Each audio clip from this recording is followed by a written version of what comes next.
Hi, I'm Wendy. Over the past year, as I was stuck at home due to the COVID-19 pandemic, I decided to go after a long-standing dream to take one of my invention ideas to market and start a business. The purpose of this vlog is to document my journey. In the first 7 segments, I'll fill you in with what I've done and some of the things I've learned over the past year.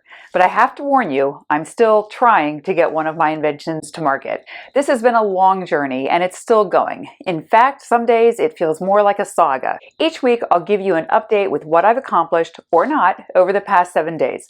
I'm calling this vlog the Saga of the Startup. I hope you'll join me. So my story begins 30 years ago when I was in my mid-20s. I was bent over the kitty litter pan completing what I considered one of the most tedious and monotonous tasks when I asked myself, isn't there a better way? So I came up with an idea to make this job easier. It involved a stack of bags, one inside the other, that lined the bottom of the kitty litter pan.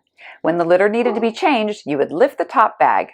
Since each of the bags had holes in the bottom, the clean litter would fall through, and you could throw the top bag with the soiled litter away. I actually took this idea to a patent attorney and spent $300 only to find that it had already been invented. It couldn't have been too long after that, maybe 6 months or a year. I was in my local pet shop when I saw this product for sale. Now, $300 at that time of my life was a lot of money. I never tried patenting anything again. But I still had ideas and sometimes I worked on them. Around that same time, I was also working on another idea. This one involved a device that would sit bedside. It had an alarm built in, and 15 minutes before the alarm was set to go off, it would heat up whatever was inside. I'd envisioned using it for heating my bathroom because I hate the cold, especially in the morning when I have to get out of bed. But like I said, I never pursued anything with it. It was around 10 years later when I first saw a similar product in Brookstone, the gadget store. It didn't have an alarm, but it was essentially the same idea. They were using it for towels and calling it the towel warmer. I'd thought of using mine for towels as well. Pretty soon I started seeing it advertised on TV, and eventually it was in Macy's and online.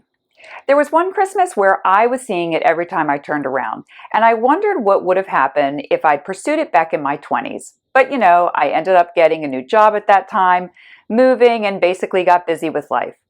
Anyhow, jump 20 years later, which brings us up to just a few years ago. By this point, I have a family, my kids were getting a little older, so I decided to go back to school. I was about 3/4 of the way through a master's degree in social work when the COVID-19 pandemic hit, and suddenly I was back at home with 2 kids and little to do. I went from the mentality of where would I ever find the time to pursue something that I considered to be just a hobby to what am I going to do with all my time? So once again, I need to back up, this time to tell you about my experience in my graduate degree program.